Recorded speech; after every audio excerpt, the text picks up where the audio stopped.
Alistair and I have an introduction for you today. Thank you for coming. Looking forward to the panel a lot. I want to start by acknowledging that UC Berkeley sits on the territory of the Huichin, the ancestral and unceded land of the Chippewa Ohlone. This land was and continues to be of great importance to the Ohlone people.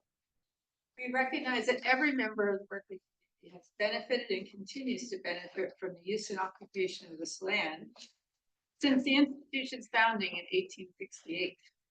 Consistent with the university values of equity and diversity, we have a responsibility to acknowledge and make visible the university's relationship to Native peoples. By offering this land acknowledgement, we affirm Indigenous sovereignty and our commitment to hold the university more accountable to the needs of American Indian and Indigenous peoples. It's my pleasure to welcome you to the ESPM seminar this week on the topic of food circuits, hidden connections between migrants and society. And my place. This seminar is also sponsored by the Berkeley Center for Social Medicine and co-sponsored by the Center for Ethnographic Research.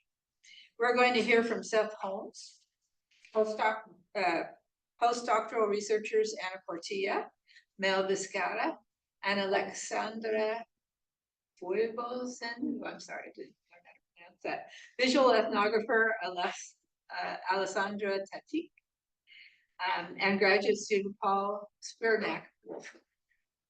They are representing the Food Circuits team, an ethnographic project investigating the connections between migrant laborers in the fruit and vegetable industry and the societies of which they form part. Seth is Chancellor's Professor at ESPM, a faculty member in the graduate program of medical anthropology, and is affiliated with the Department of Anthropology. Seth is well known for his work on migrant labor and health in the United States agricultural industry, though his many works, such as his book, Fresh Fruit, Broken Bodies. In the last few years, however, he's expanding his investigations into the European context, not only the United States context. So that's what we're going to learn more about today. Seth will introduce his team to you.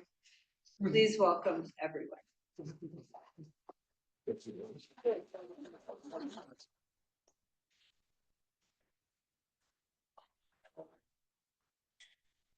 Everybody for being here.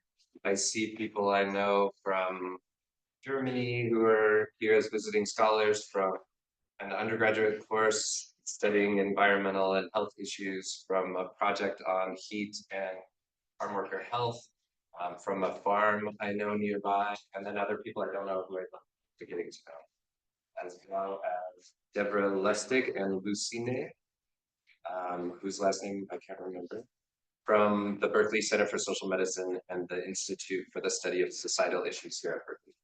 So welcome to our panel. This is the first time we're presenting together. So we hope we do a good job. We're in the midst of the research. This is a 5-year funded project that's joint between the US and Europe, and we're in year 3.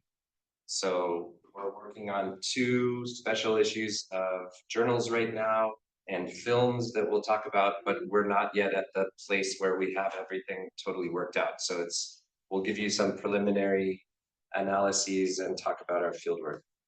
We are interested in food circuits. We're talking about food circuits as opposed to food systems, because oftentimes when sociologists or political scientists or other people talk about a food system, they talk about it as though it is within a nation, whereas circuits is a concept that comes from migration studies and a concept from post-migration studies in Germany and other places that's showing and reminding us that always our realities are interconnected across borders. There are ways in which the food system of California or the US wouldn't exist if it weren't in a food circuit where both people and produce and goods and capital and techniques and policies and meanings were moving back and forth. The central questions of the research are: how are migrant societies and environments connected through food circuits? How are these connections embodied? and how are these connections invisibilized? So we're interested in showing and understanding the connections across borders and across borders within a country with people who might be migrating or have migrated, and how that affects the bodies of people who are working, people who are eating, people who are running farms, and how that all of those connections become invisibilized through supply chains, through nationalism, through racism, etc.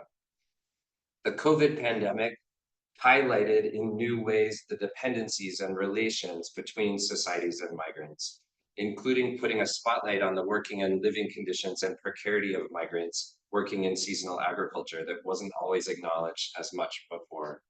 Some European countries flew migrant workers across their own borders against their own border laws. Others engaged the police to immobilize migrant workers on farms, stating that it was out of local fears of contagion. And European and American anxieties over supply chain weaknesses have been stoked by this pandemic and since. On multiple levels, the questions of connections and invisibilization have become even more important in the last 5 years. There have been a lot of really interesting and excellently done case studies of the experiences and labor of farm workers, of the experiences of restaurant workers, of consumers in different parts of the world, in the US and Europe, in many parts of the world. But there haven't been very many studies that have looked at the whole circuit, that have looked at workers connected with truck drivers, connected with cooling plant workers and warehouse workers, connected with growers, connected with restaurant workers and consumers, and maybe even marketers who try to develop the desire for a certain kind of berry or cucumber or tomato in the first place. So that's part of what led to this interest in this project. We're all environmental and social and cultural anthropologists. I'm also a medical doctor. So we're very interested in these connections between different categories of people and the meanings that the categories of people have for each other and the meanings that these fruits and vegetables have. The research we do is ethnographic, embodied. So each of the people lives in a place, works on farms, volunteers in warehouses or cooling plants, volunteers in restaurants, interviews marketers or environmental health or occupational health doctors. The project is also participatory. We've developed one arm of the project that we're calling Food Workers in Residence. And I'll talk about that a little bit more in a minute. And we have a visual ethnography section that's both part of the research and the dissemination, which Alessandro will talk more about. So the project began focused on 3 produce objects, each of which has a national and often an ethno-national identity. The German asparagus, especially the white German asparagus that's celebrated in the spring, and that wouldn't be possible without people from Romania, people from Poland, etc. The Spanish orange that is really important throughout Europe most of the year. It's understood and celebrated with different dances and events, and wouldn't be possible without South American workers and North African workers. And the California strawberry that a lot of people buy in the grocery store when deciding between a California strawberry and a Mexican strawberry, to choose local, assuming maybe labor conditions are better, even if the people who picked that strawberry are the same people who picked the strawberry in Mexico, even if the Mexican farm's actually closer to where that person lives in California, etc. But there's these ways that meanings and identities are put into these foods. Then we're really interested in the supply chain, not just the work on the farm, but the truck drivers, the warehouse workers, the other parts of the supply chain that get missed, and in the consumers. As a brilliant sociologist of food in Spain has said, everything in agriculture is done in the name of the consumer. It's not always actually for the consumer, but at least in the name of the consumer, in the name of what they want. Mael Vizcarra couldn't be here today. There's a family issue that she needed to take care of, so I'll talk a little bit about her circuit. So Mael is focused on the California strawberry and all the people and bodies and environments that are related to the strawberry. She's working on 2 farms within Santa Cruz County, one in northern coastal Santa Cruz County and one in southern inland Santa Cruz County. In anthropology, sociology, geography, we have experienced an infrastructural turn, some people would say, in the last 10 years, with an acknowledgement that the infrastructures we tend to take for granted and not notice, not pay attention to, the roads, the waterways, the digital infrastructures, only get noticed when they break. Otherwise, we take them for granted. We don't study them. Part of what Miles interested in is how our workers, especially migrant workers, treated as infrastructure, taken for granted, not noticed, not valued by society, unless they can't arrive because of COVID, unless they can't arrive because of policy change, or unless they get injured. But then one thing that Miles is especially interested in that is also, I think, is becoming interesting to the rest of us, is the infrastructures behind the infrastructures. So she's also looking into who makes the plastic sheets that get put out over the strawberry fields, who makes the cardboard boxes that the clamshells get put into, who makes the clamshells and puts the stickers on that the strawberries get put into, all the layers of the labor, the people, the bodies, the workers who are taken for granted unless they break, unless that supply chain breaks. She's doing embodied work both on one of the farms in Santa Cruz where she's picking and learning how to pick alongside workers, and in the front of one of the farms, preparing strawberry dishes, selling strawberry shortcake, etc., and learning about who comes to buy those and what they value and what it means to them. Trying to understand in a way what the strawberry is to these different people.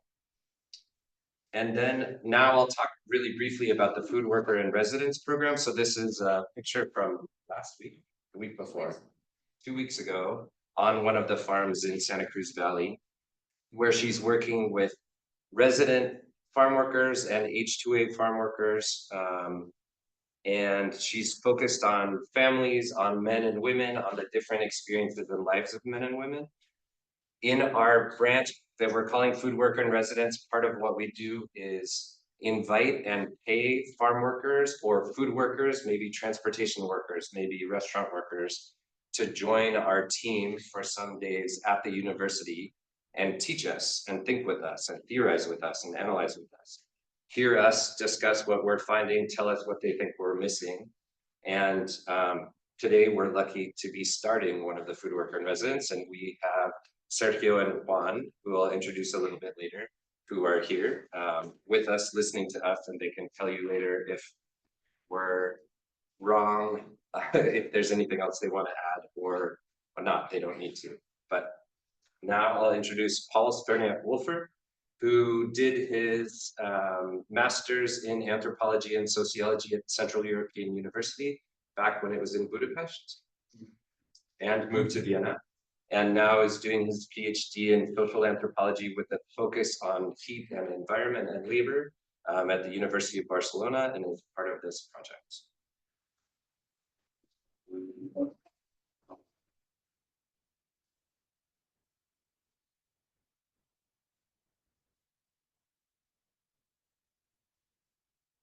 So hello everyone. I will introduce you to the Austrian greenhouse produce circuit. I just thought many people in the audience might not be so familiar with Austria, so let's start there. So when most people think about Austria, they might think about this here. We see alpine pastures, cows, the Holmes, very rural landscapes, right? And as a matter of fact, Austria is an international forerunner in organic production. However, if you actually trace the vegetables in the supermarkets, we arrive at another story. If you follow the vegetables, it's quite likely that you end up in this area here. That's in the periphery of Vienna. From the 1970s to the 2020s, there was a massive transformation of the area into a dense greenhouse cluster. So this is a very complex story, but I like to break it down through the description of like a twofold intensification, what happens there and what I'm kind of looking at in my research. So on the one hand, there is a kind of very classic trajectory of intensification. You have high-tech eco-technology, so mostly like greenhouse structures from the Netherlands, from Dutch agribusiness, which then like in this period of transformation transformed like this greenhouse cluster into a like massive powerhouse for vegetables. So right now around like 50% of tomatoes and 90% of cucumbers are produced in the area. And hectare, the numbers are a bit old, but it's still more or less the same. A hectare in the area was 5 times more productive compared to the rest of Austria. So like it's this massive powerhouse. However, as critical agri-food studies remind us, intensification is not only about land, it's not only about soil, but it's also about labor. Right now, there are around 3,000 migrant workers employed in the greenhouse cluster. And their conditions can be described in a nutshell through, their condition is underpaid, overworked, and unprotected against like, labor violations, and also climate change. So this brings me to the second intensification there, which is an intensification of climate change. So I'm aware that I talked to an audience used to California extreme climates, but in Austria, that's quite a profound change that takes place right now with one of the fastest heating countries in Europe. 13 of the 14 warmest years in the last 100 years happened in the last 20 years. And so-called heat days above 30 degrees rose to like 49 days in 2024, which means on 49 days, people have to work under conditions of 30 degrees and more Celsius.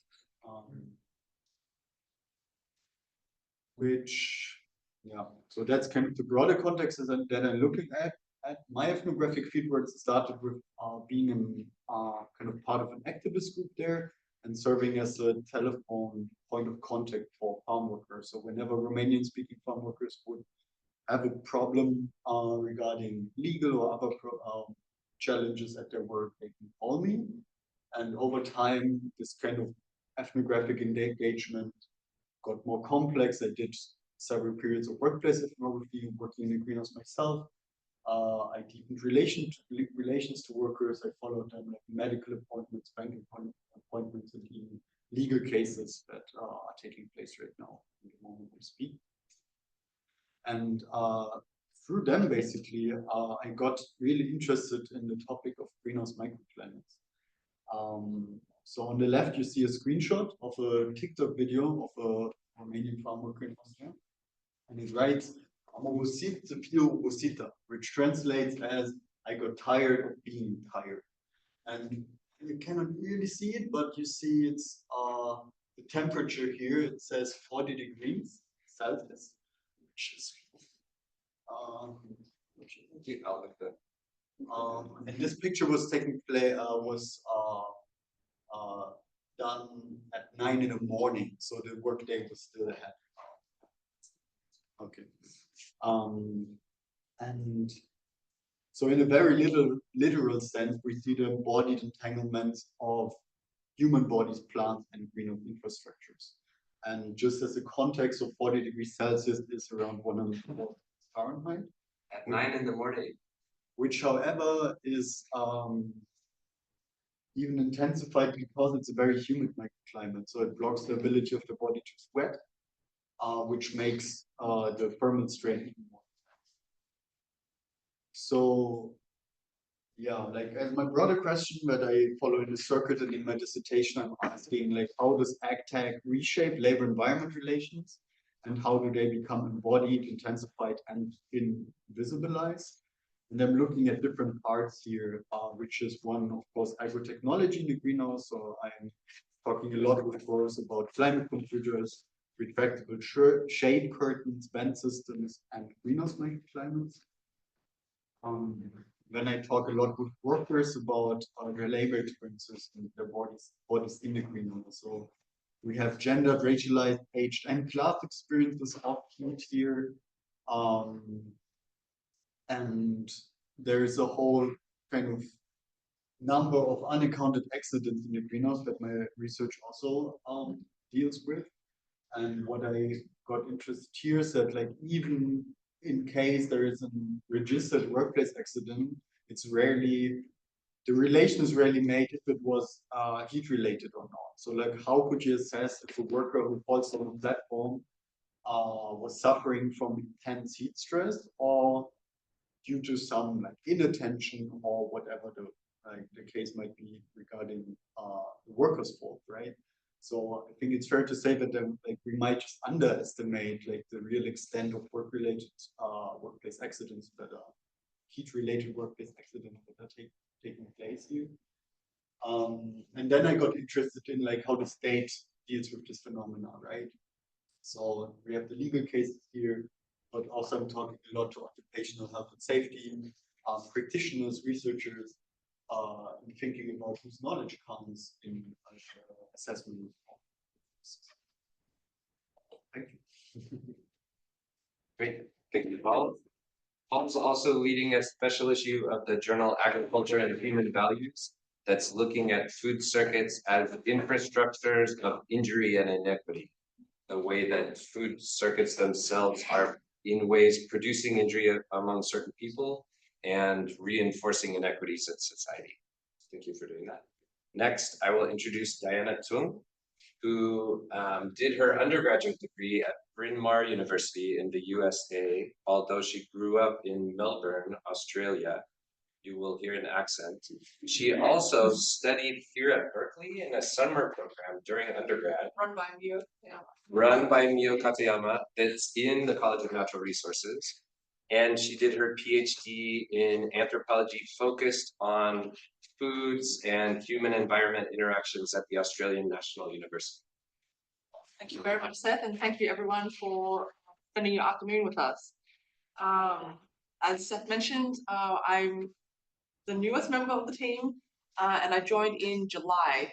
So I've been doing field work for about 3 months, and then I came to Berkeley to spend some time with the team and to spend some time here in Berkeley as well.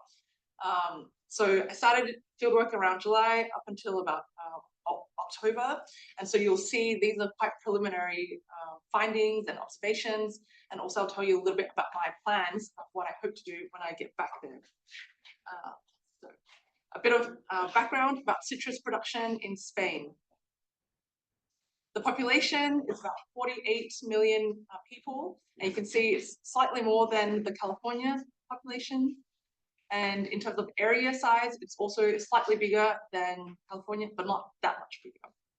So I think it's also an interesting point of comparison. When we're talking about citrus, we're talking about a wide range of produce. We're talking about oranges, mandarins, lemons, grapefruits, and there's also others as well, which I haven't included here.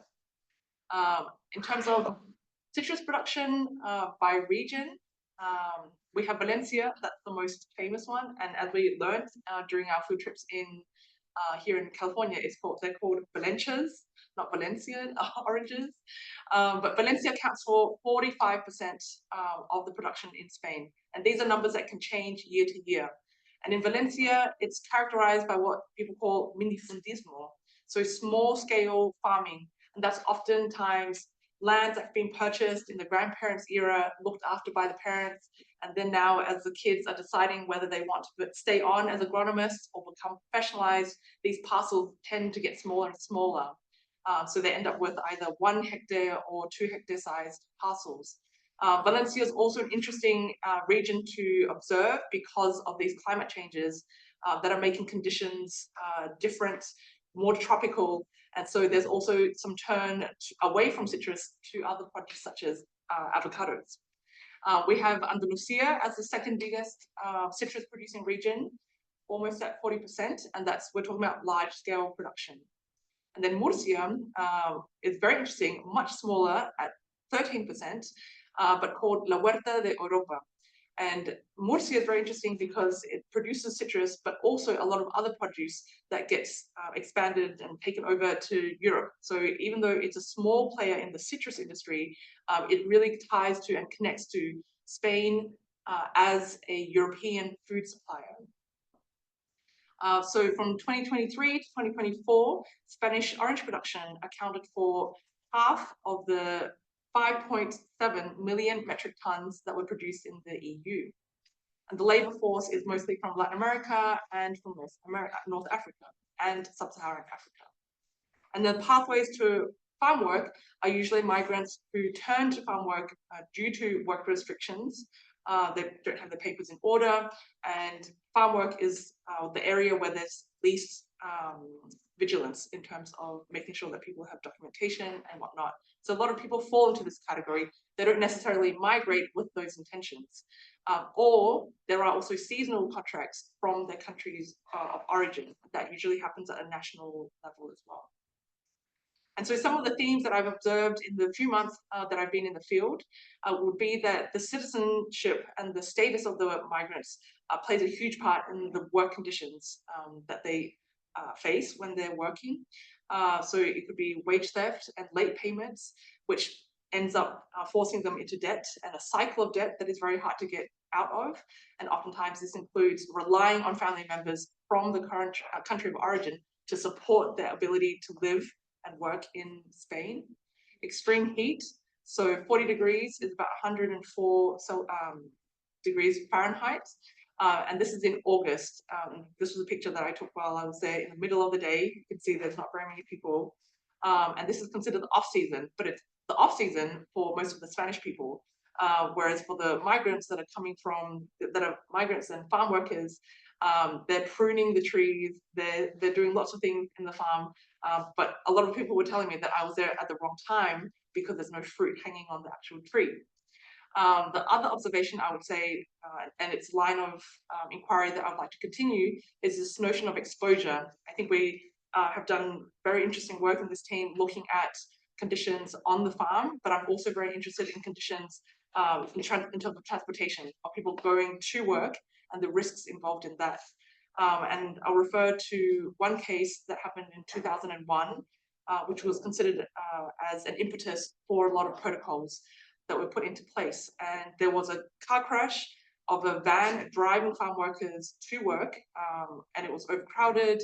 And there were 12 Ecuadorians who passed away in this car crash when it was colliding with a train. And the only people that survived was the driver and a 14-year-old girl. And even though that happened almost 25 years ago, you can see that there's numerous cases where this continues to be an issue. So that's one of the issues that I would like to continue researching once I go back to Spain at the end of this month.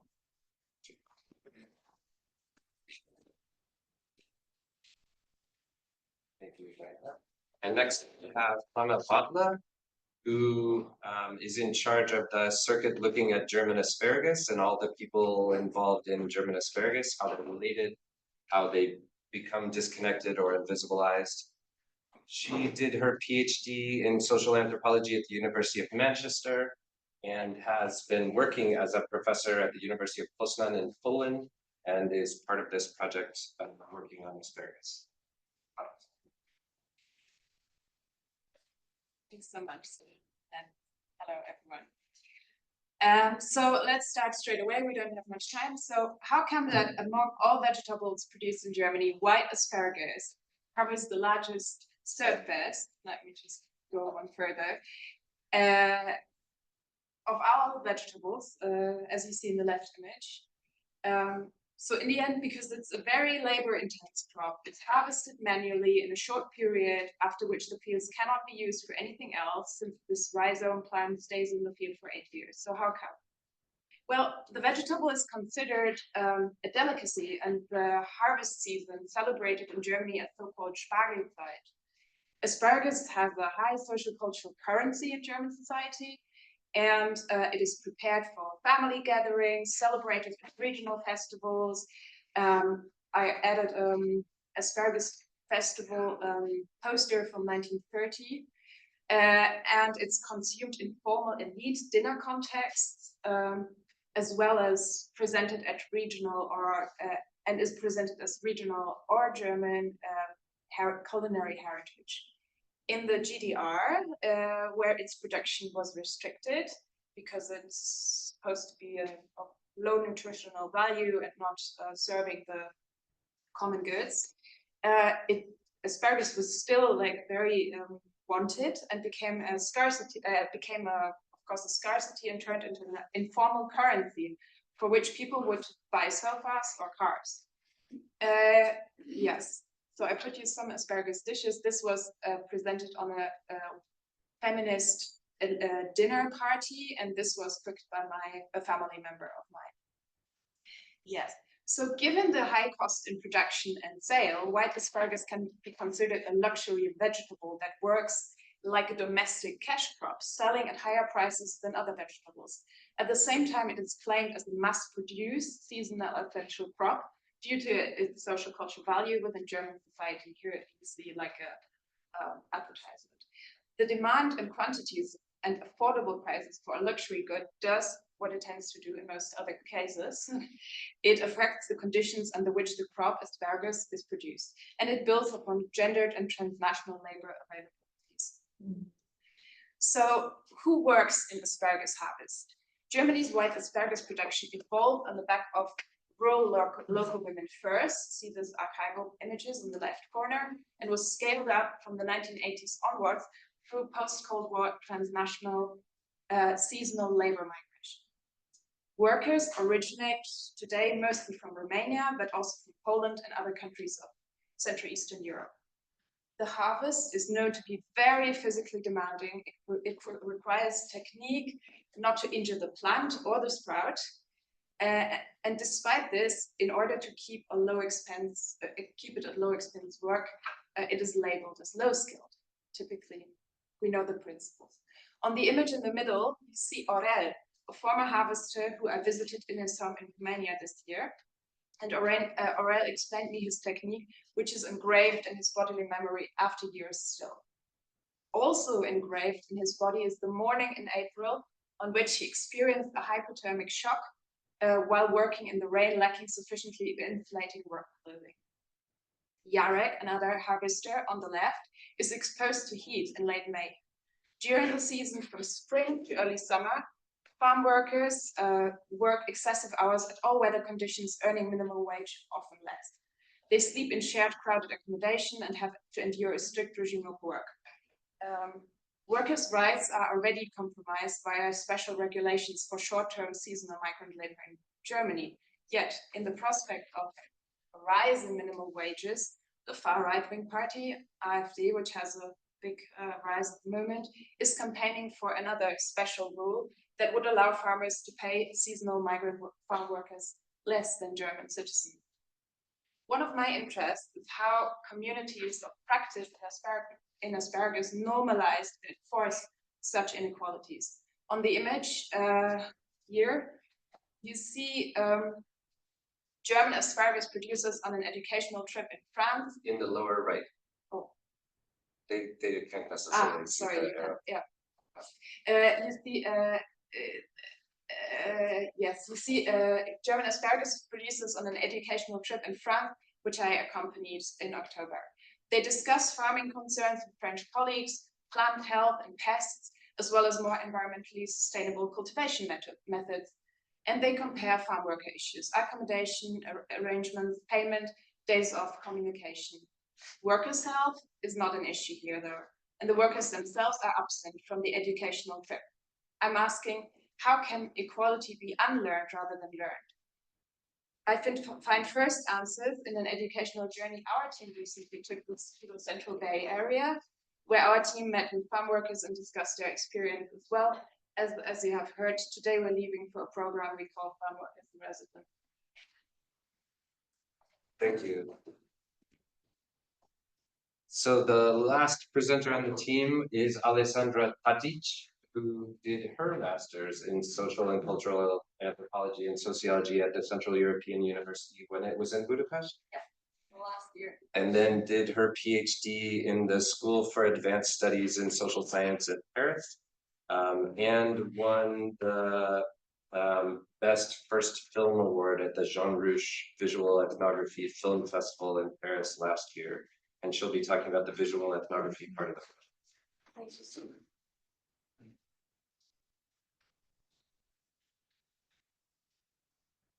Hello, everyone. Thank you so much for having us here. It's been a great adventure in Berkeley so far. I'm Alessandra Tatish. I'm the visual anthropologist on the Food Circuits team, and my contribution to the project is really rooted in feminist labor activism that I come from. And in the project, I became more interested in how labor struggles overlap with land, water, heat, and other environmental issues. More specifically, I focus on the role of reproductive labor in social and emotional infrastructures that make agriculture run. Then I carry the project's findings outwards through documentary film to bring it back to workers and communities and policymakers that we believe it should communicate with. Now, I want to pose a simple question that sits under today's talk. Why do we engage in reproductive labor at all? The answer isn't really individual preference. Our sense of a good life is shaped by social context with all their inequalities and crucially inside relationships that we build and maintain throughout our lives. In our research, precariousness pushes people into agricultural work and migration. This goes without saying. That situation really forces a chain of decisions that can define an entire life. So I'll ask you, how voluntary are these decisions and what do they really depend on? For me, the most honest answer is they depend on care patterns, the care that people can or cannot rely on within their own kinship networks. So let me ground this point in more specific example that Paul and I encountered in our fieldwork in Austria. Michael and Vasile are our protagonists in the film, in the feature film. And the first time they migrated to Austria, only Vasile's mother was alive at the time. So she could take care of their son and daughter while Michael and Vasile were in Austria making money and sending remittances home. While Michaela's sister had a very different situation because both her parents and her husband's parents had already passed away by the time they had moved to Austria. So her husband had to move by himself, which meant that her sister was left at home in Romania raising the 3 children by herself. With time, as their situation stabilized, they brought all the kids and the sister to Austria and they continued living there today. But really these choices that people are forced to make within the migration chain that feeds us through the food supply chain are very straining on family relations, and people keep on experiencing the everyday consequences of the choices they had to make. So I invite you to look at this kinship system as a routing map. Who can leave, who must stay, and when reunification becomes possible. Care in this sense is infrastructure. Care routes labor. So the sisters often return to the same question: which model is better? Is it better to leave your children behind or to leave your spouse behind? There is no, I mean, the truth is it's not really a contest, right? No support versus support in care simply routes what's possible. And what's the emotional cost of the decisions we make in this. So one path makes children suffer more and the other the couple, but both carry very serious bodily tolls as well as emotional ones.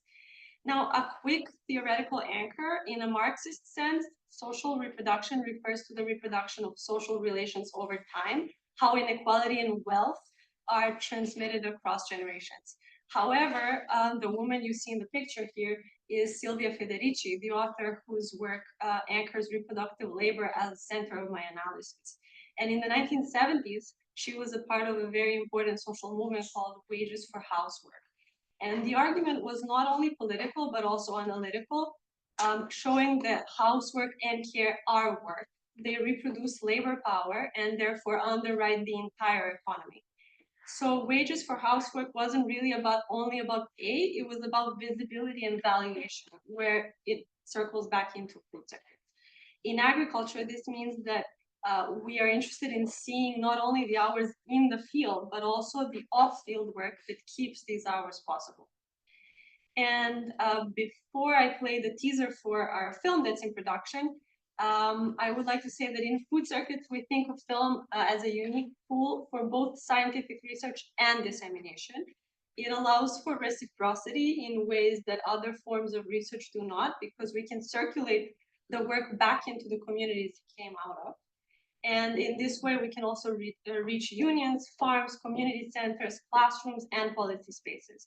So it really lets science speak with people and not just about them. So I'll close with this 3-minute teaser from a feature film, Moving from California Fields to Austrian Greenhouses. And as you watch, I invite you to listen to the small jokes that get people through the day, because we are using, in the narrative, we're using humor as a method. It refuses spectacle, and it still lets the body's load be felt. Let's hope the audio works.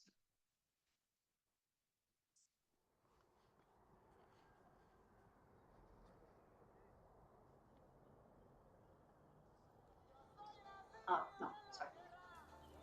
Okay.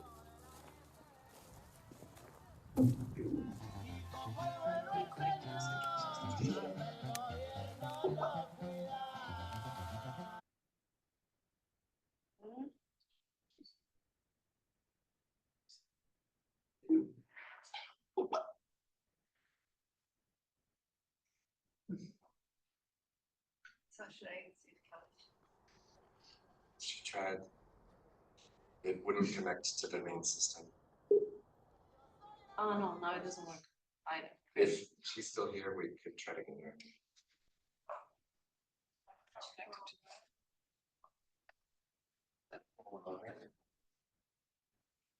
This work when we close. When you share the screen. Okay. When you went to share the screen and with share computer audio checked off. Yeah, I'm pretty familiar. Okay, let's try again. Oh,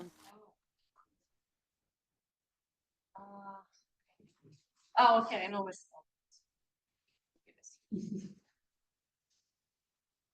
there it is.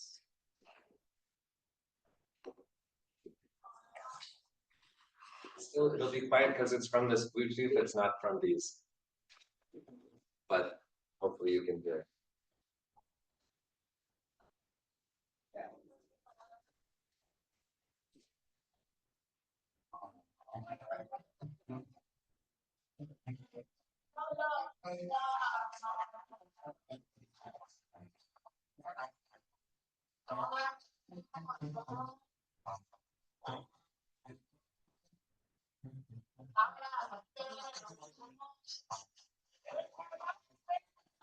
La que traigo en la mañana, esa me gusta mucho porque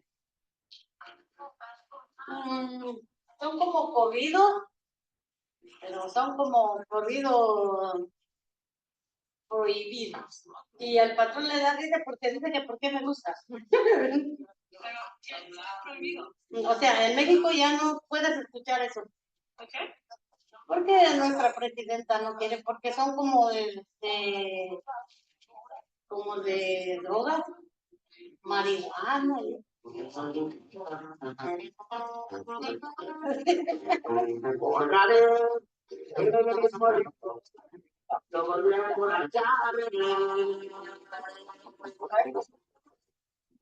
Da? Așa că ne mamică. Asta e că? Da ce faci copilul? Ia, da, ce să faci? Mi-a, uite, ne odihnim o țură.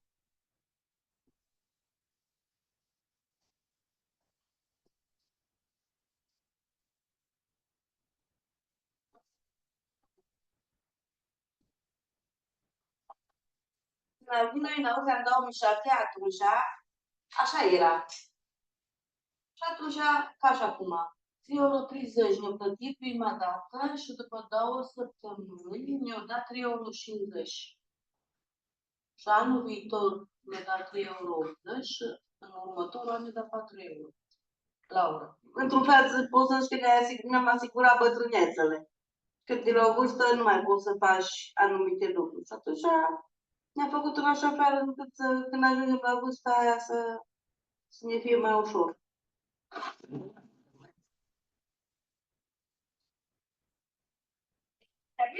¿Qué partido fue? Cuando avanzó a cuartos de finales México. Octavos de México como siempre.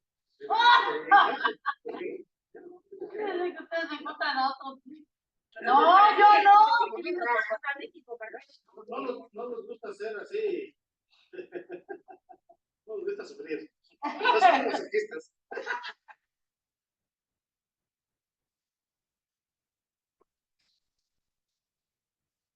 Great, thank you, Ale. So what we're hoping to do with this project is develop new understandings of these embodied socio-environmental connections between migrants and societies through food circuits. Partially so we aren't always thinking with those categories of migrants and society, but seeing everyone as part of one thing. One thing that Diana and I are thinking about together is the co-production of social and environmental categories and inequalities, and thinking about how to theorize that in different ways. We're interested in developing a theory of the invisibilization of embodied socio-environmental connections, including the special issue looking at how workers and their bodies are treated as infrastructure and how we could disrupt that or understand that better. And then we're engaged in this thinking through and experimenting with how to do collaborative research, how to have collaborative participatory ethics, and how to have participatory dissemination. And si quieren decir algo sobre el círculo o el valor de la comida o el trabajo, si quieren venir con nosotros, pueden. Si no quieren, está bien. Just saying if they want to say anything about their analysis, they're welcome to.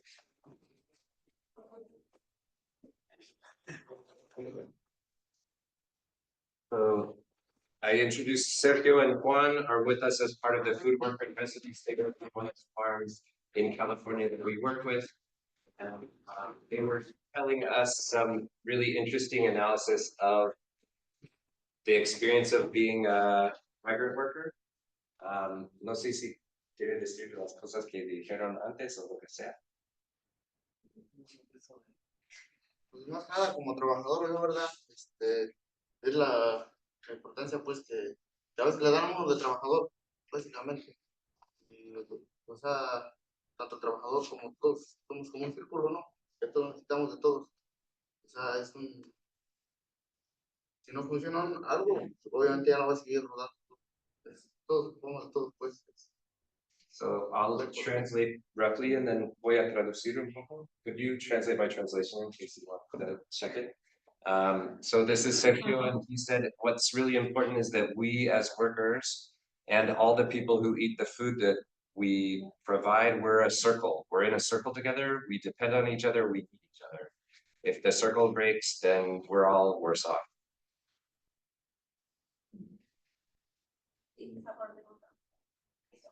Para la Pues yo quiero decir que es increíble cómo hay personas que se ¿cómo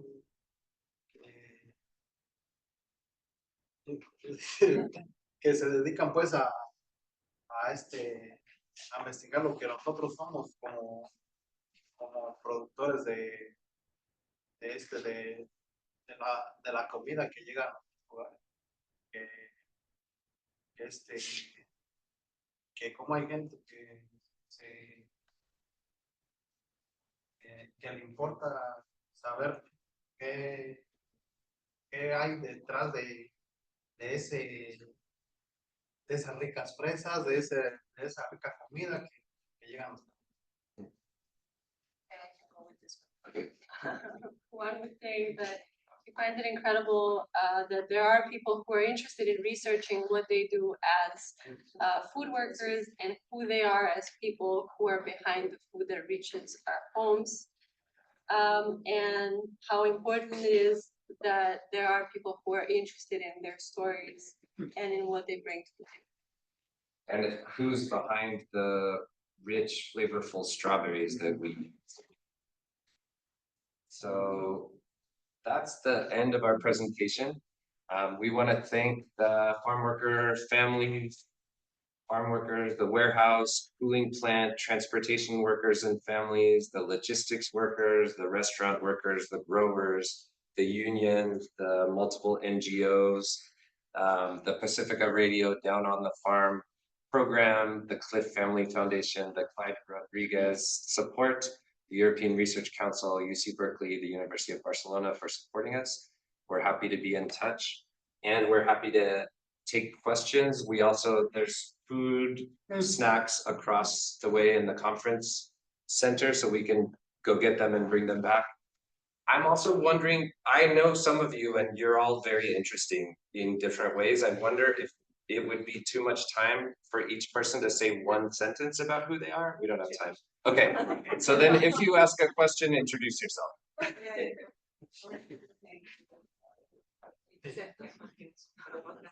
Sure. Miguel Tirado, who are you? Right, Miguel Tirado, I'm basically currently involved with a project at the University of California, I'm the president, looking at the impact of climate change on agricultural communities in California. My question is this: we're recognizing after this project, we started out assuming that the infrastructure was primarily farm workers, growers, regulators, and so on. After 2 years, we're trying to recognize, and thanks to our involvement of growers, that we're missing the future of agriculture in California.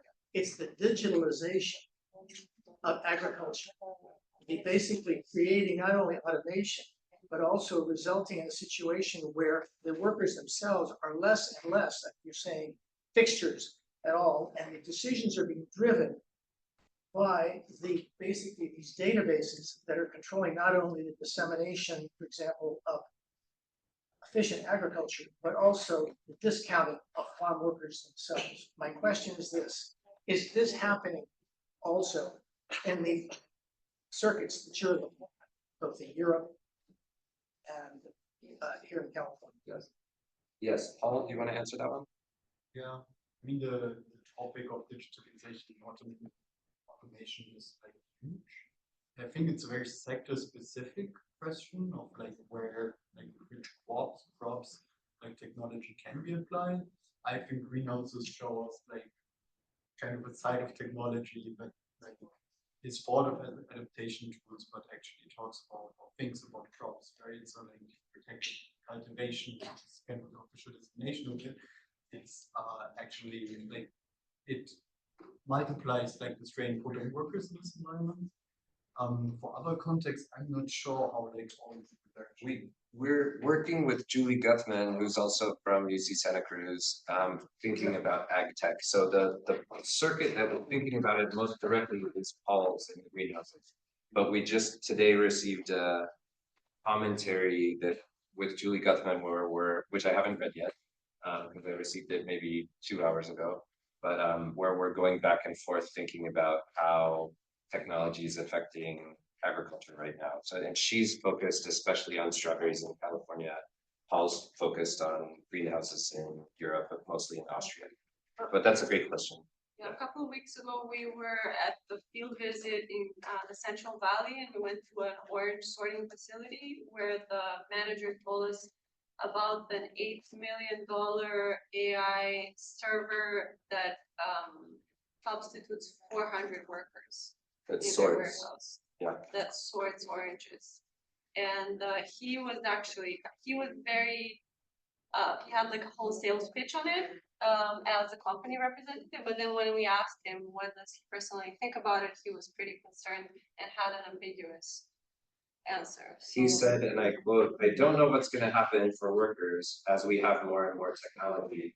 I'm just a fly on the wall in America." Just a point, what we recognize, the only way to empower workers is to give them the ability to feed into that decision-making system.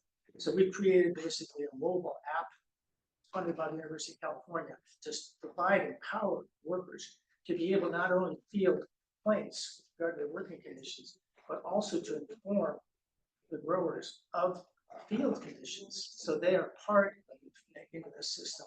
And we're hoping that will create a balance off what we see as increasing hierarchization of decisions that impact workers and their families. Thank you. Fascinating. Anyone else, other comments or questions?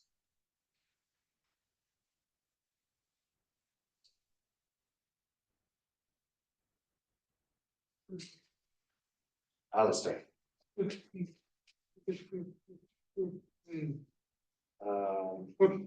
Oh, yeah, and also, yeah, so should I read that one? No. If anyone has a comment that they want to put on the chat, they're welcome to do that. Thank you, Deborah Gordon, for your comments. Yeah. Any other questions? Otherwise, we can go across the hall and get snacks and keep talking. I hope that some of you meet each other too, because what I know of your work is interesting and you have things in common with each other. So, thank you all for presenting, and gracias a Juan y Sergio por estar con nosotros.